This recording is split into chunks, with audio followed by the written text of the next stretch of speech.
Hello everyone, this is Pratiti Chaurasia, CA final student. Today I am going to share with you how I scored 58 marks in CA final SPOM law exam.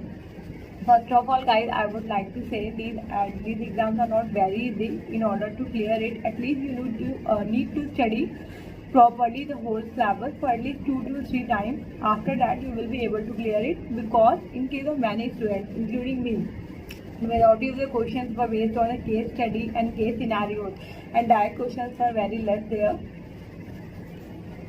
And after that, it's coming to the preparation. I studied for approximately 6 days, and divided the whole days into 3 parts: 2 plus 2 and plus 2.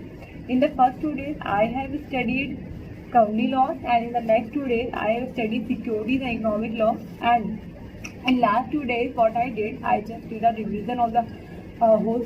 For the purpose of exam, I have referred the book of C.A. Subham Singhal sir, which I found very useful, and also I have referred their division videos, which are freely available on YouTube.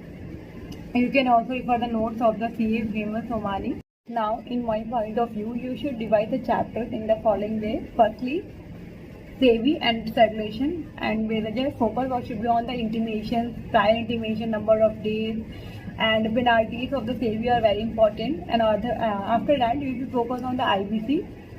After IBC, you should revise FEMA, then FAQRA. And then in company law, you should revise winding up properly.